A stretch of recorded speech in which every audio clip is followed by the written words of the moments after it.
Copyright disclaimer under Section 107 of the Copyright Act 1976. Allowance is made for fair use for purposes such as criticism, comment, news reporting, scholarship, and research. Fair use is a use permitted by copyright statute that might otherwise be infringing.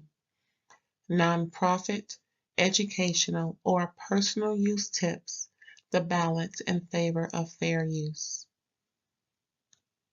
Thank you. Now enjoy the show. Hey y'all, what's up? Thanks for tuning in to another episode of RAERAEs Review. And this is about the real heifers of Salt Lake City. Oh, they are ghetto. Oh my goodness. Oh, they was ghetto this episode, child. Oh, Bronwyn is a mess, and I love her. You know, when you just happen to just change your voice like this, and you really use your hands and gestures and your face to the point of people really being engaged, they really want to hear what you have to say.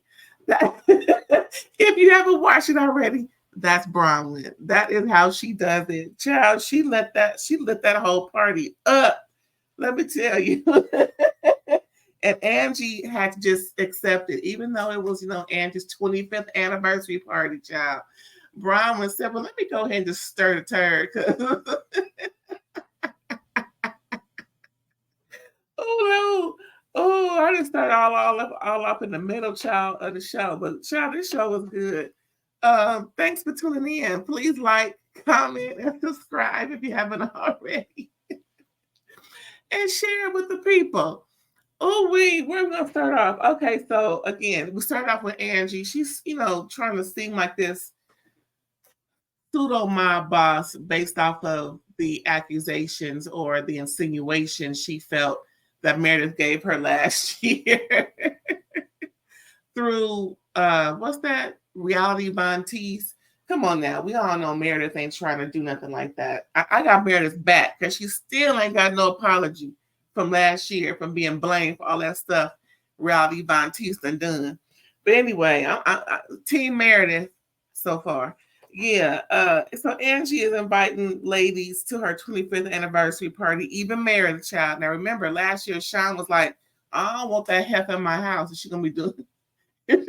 Is she gonna be acting like that? But time heals all wounds. And Angie convinced him, I think it'll be okay.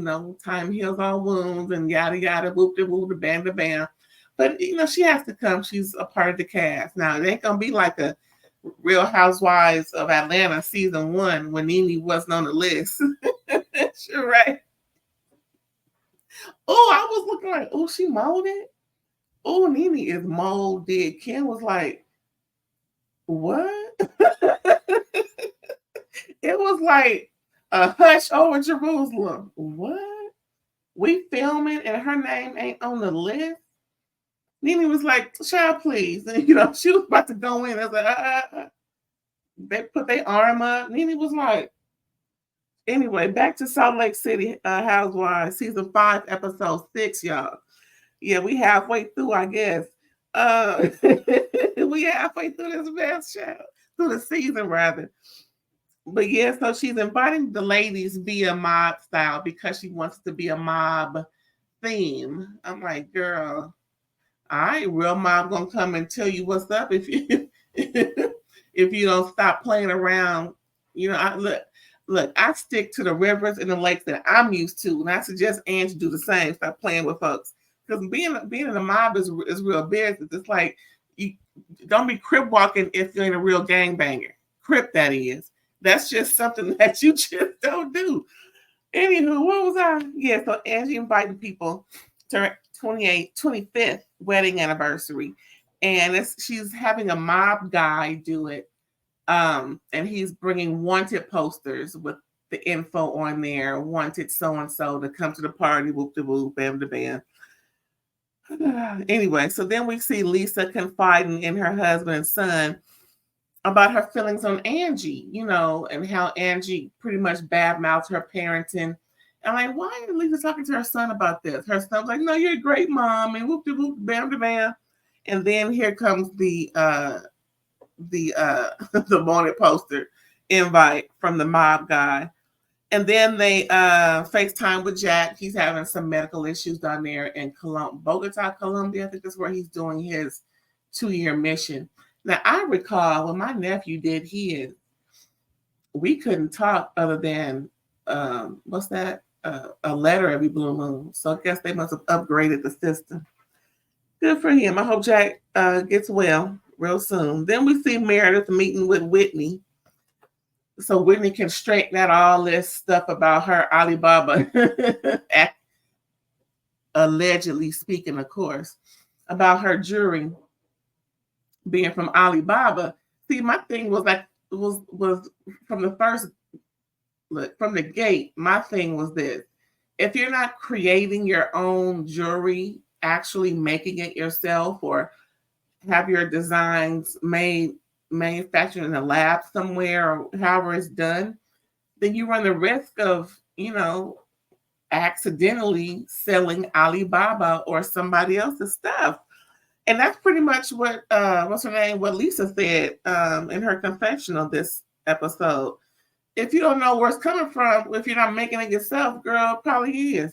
Anyway, so yeah, Whitney is meeting up with Meredith and pretty much apologizing to Meredith about it. And she's letting Meredith know that it is very much confirmed that Lisa was the one who put out or, orchestrated, excuse me, that whole, ordeal about the Alibaba jewelry. So Meredith was like, listen, I don't want no parts of this. I already told you what she and I made a pact that if something going on between us or we know some stuff about each other, we gonna talk to each other. So I suggest you talk to her like in 3 minutes, because Meredith don't want no parts of it. Meredith wants Whitney to be absolutely sure that the intel she has is accurate, because if it's not, it's gonna be a big old problem, and we all know what that means. So next we got Mary. She's at her house and she's addressing Robert and his wife Lex, child, walking up the stairs. It looked like they just came from an igloo somewhere. I'm like, I know it's freezing out there in Utah, but I mean, he is obvious. I hate to say it, but this boy is high as 8 kites and walking up the stairs, both him and her. And Mary is like, why aren't you answering your phone? And he was like, I didn't get the message. You know what? Us parents are so sick of that. You are too grown to not get or to not answer the phone. Oh, you didn't get the message. So now the phone's broke. Yeah, right. Anyway, so Mary's just, she's doing what she can. She wants to give her son everything that, of course, she was not afforded in life. Not to say she was poor or broke, but she mentioned how her mother wouldn't feed them. There'll be a lettuce and some soda in the fridge. Her mom was real neglectful. So she's trying not to be. But in a way you are, Mary, just saying, you you got to, be in your son's face, especially if ain't no man there. He's going to run over you like he has been pretty much all his life. If that's how you've been with him. So, I mean, it is what it is. We all know the stories that came out recently about his 3-pronged drug use. So we just wish them all the best. But we're watching it now, and it's like, ooh, not good. So Mary tells him, all right, well, listen, I'm having company, so don't come down here because, I don't got time for you. So then her company is Bronwyn. She brings over an orchid. And it's just absolutely beautiful. She puts it right there in the front of the foyer. And Bronwyn is just loving her house. So clean and pristine. And, we have the same color kitchen. Mary has a teal colored kitchen. Bronwyn has more of a not electric blue, sea blue, SEA blue. Yeah, it's not the normal blue. It has a darker tint to it. Anywho, blue, child. And so they're talking and carrying on, and child Bronwyn just gets right into it as she said, well, how this group runs, I'm pretty sure you've heard the news. Mary was like, no, well, girl, what you talking about? And Bronwyn was told her about the story about her daughter's family and Lisa finding out how she knew them, and how it's just, a sad situation. And then that's when Mary brought up how she was raised, and it's just, you have to do what's best for, for your children and your family, and boop de boo and bam de bam. I'm glad that they're getting along. So that's two people that that have no issues with Mary, right? That's real good with Mary. They come, Angie and Bronwyn. Because Brittany, she don't see it for Brittany. Mary don't see it for Brittany at all, child. But yeah, so they're telling more and more about the Bronwyn. About Bronwyn's issues, and then Bronwyn mentions Heather, and girl, that perked Mary up because Mary already got Heather's number, child. So Bronwyn pretty much mentions how Heather is, talkative, and Mary said that Heather's two-faced, and went on about the explanations that she gave how Heather's two-faced, and Bronwyn pretty much agreed, and that's pretty much it with them. Child, it's just so much going on. Heather is messy. But I can see what Mary talking about. Mary keeps saying Heather be lying and two-faced, and we say one thing and tell somebody else something else. Anyway, so next we got Angie's party, and child, a whole lot was going on at Angie's party, child. A whole lot. So Angie and her husband Sean's 25th anniversary party was at her house. Well, at their house.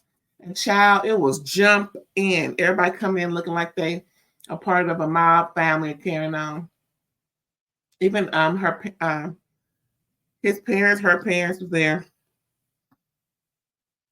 Ooh, this pear is so good and juicy.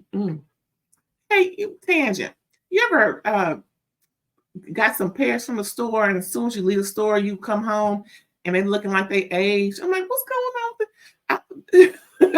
I'm like, I thought avocados age quick. Child, I put them in the refrigerator, and I'm like, why are they looking like that? They did not look like that when I bought. I was home within 20 minutes from picking them. Because I like to get my fruit last, since it's cold. Child, I'm like, what? They're not aged or, old. I'm like, why are they looking like that? I gotta find out. But if somebody knows, put it in the comments for me. Thank you.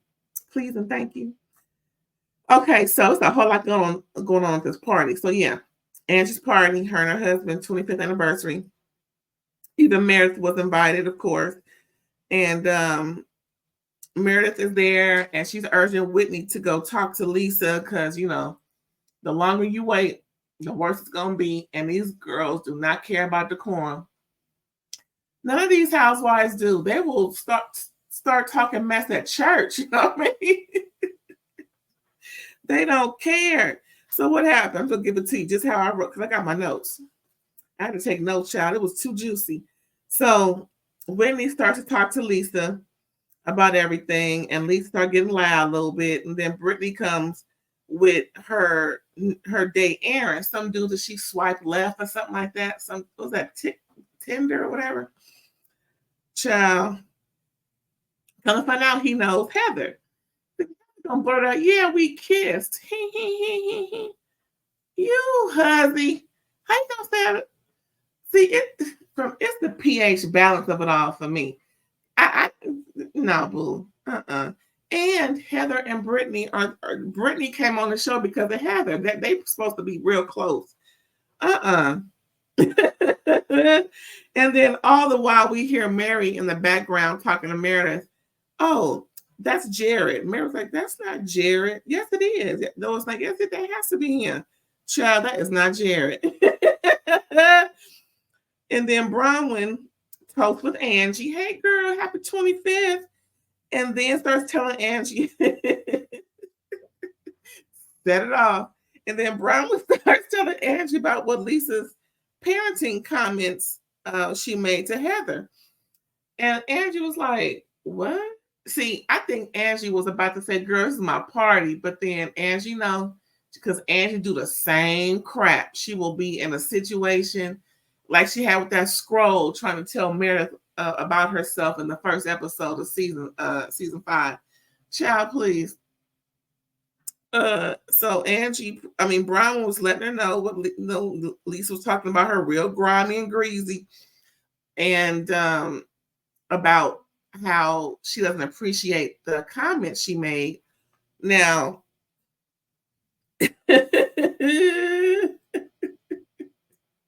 this part is hilarious. So Bronwyn is just proudly carrying bones all over the party, child.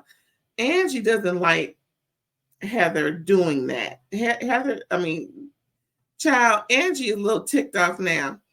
So now we got Brittany and Lisa talking. You know, they're becoming good again because Brittany kind of went off on Lisa at that outside when Mary went off on Heather by being two-faced. Because Brittany didn't like how Lisa got into her relationship, got on the phone with Jared, you know, telling them off for her. But she was liking it then, like Lisa said.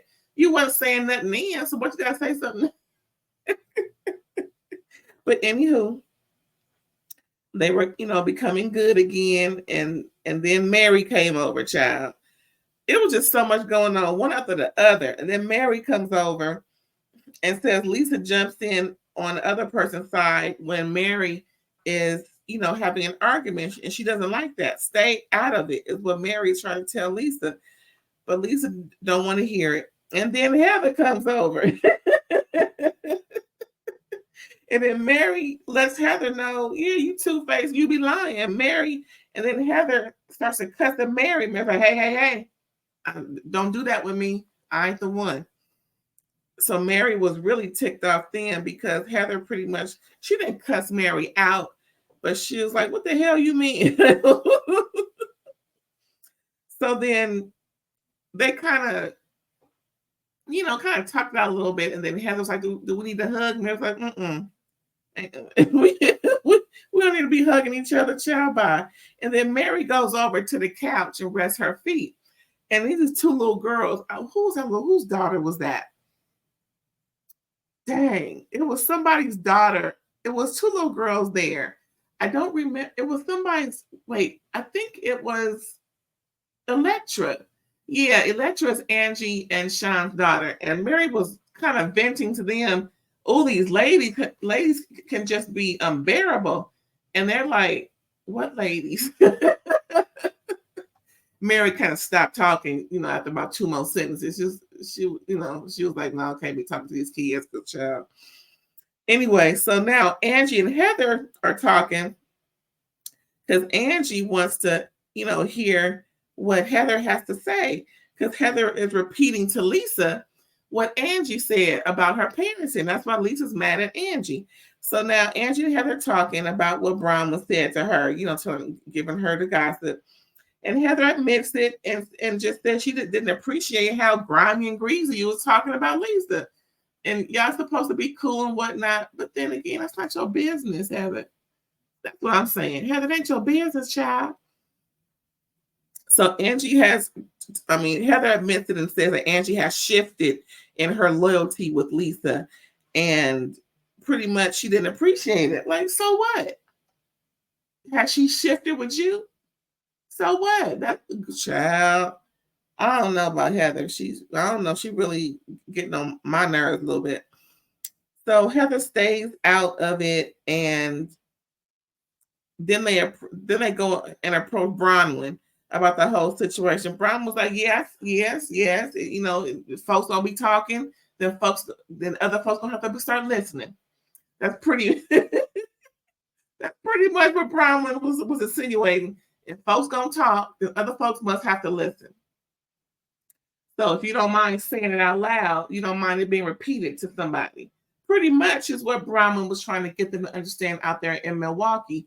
They were trying to get on her for, talking about so-and-so, like when Bronwyn said the little insensitive joke about Whitney and her and her esteem or whatever she said. And then Heather repeated back to Whitney, but little did Heather know that Whitney and Bronwyn always discussed it. See, Heather messy. So Heather was like, I'm staying out of this. And then Bronwyn says Heather acts like the head bitch in charge, and she ain't. And child, guess who walked in? Shut up. Guess who walks in? It's the Mo mess. Doggone Jared. Who in the hell invited Jared? Brittany is shot. She's girl. You could have blew Brittany over with a feather. She was having such a good time with her friend Erin that she met when she swiped left. Then they hooked up, child. They kissing and he kissing on her, and they just acting real cute at the party. And then here's that record scratch.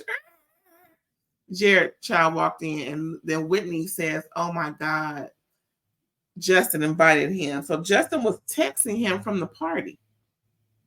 Here come production being messy. Justin was texting Jared from the party, talking about Brittany's here. I think you should stop by. Are you the 8th housewife? Wait, 1, 2, 3, 4. 1, 2, 3, 4. 1, 2, 3. Yeah. Are you the 8th housewife, Justin? Child. Oh my goodness. So Justin, I missed inviting Jared. Now Brittany start crying because she's in love with him and she just can't believe how he would show up here, but he would never show up for her anywhere else. And whoop de whoop. Child. So then Lisa pulls Brittany back over to Jared and urges them to talk. And so they go outside and talk. Like she said, I just can't believe you're here. I don't want you to, he said, you want me to go? She's like, no, girl, you are weak. Weak boots. Girl, I was like, yeah, go. I'm here with the date. You're not here with the date. You were invited here because I'm here, but little do you know, I'm here on a date. So yeah, I would like you to leave. And then, girl, but she didn't. That's something I would have said, child. But yeah, so he stays, giving her date the eye, the date giving him the, yeah, well, I'm with her, so. And then, child, there's some moments happen. What happened? What my notes that? Yeah, talking about she's confused and she misses him and she loves him. And anyway, I'm sick of her. So then they go back in the party, and they just start trying to have a decent time. And then she approaches her date, Erin, wiping her tears. It's like, I'm sorry, I just didn't think he would show up. And, so they end up having a decent time. It wasn't a whole lot of fanfare with them after that. So now Lisa and Whitney talking again. And Lisa started getting loud because Whitney starts, now Whitney was real calm and trying to be, just trying to have a conversation without a whole lot of stuff. But everybody looking because Lisa loud, feels offended. She gets on the phone with her PI person and just, pretty much repeating, letting him hear what Whitney is saying. You know how folks do covertly. And just letting him know that I need, some info on this guy in LA. So I think in the meantime, they kind of cut out exactly who told her. Come to find out, it's a YouTuber named Adam that was on the phone with Whitney last episode when she and Justin was dropping their daughter off for soccer practice.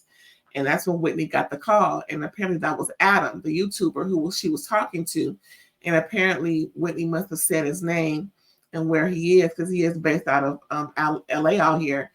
And so Lisa was letting her PI person know that she needs, full steam ahead, pretty much, don't make no error to make sure that you get all the info, however you need to get the info, wherever you need to get info, where you need to get the info. And Lisa's just letting her know that I am not playing, and I'm going to sue him and whoever else is saying this stuff because it's not me who did it.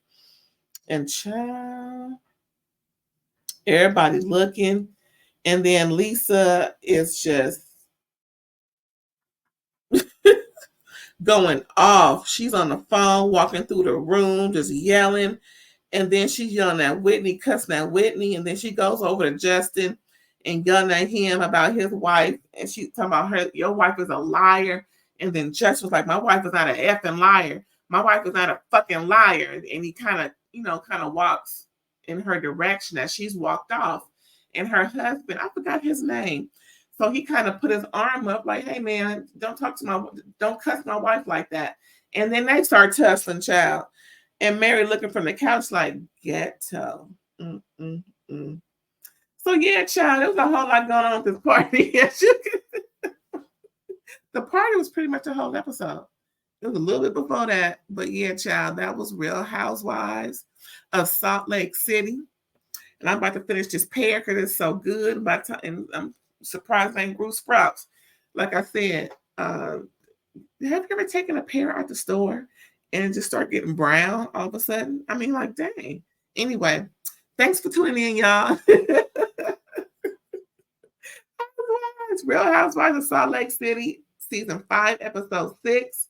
Please come back, and when you do, please like, comment, subscribe if you haven't already, and share this video. And I'll talk with you later. Happy Blacktober.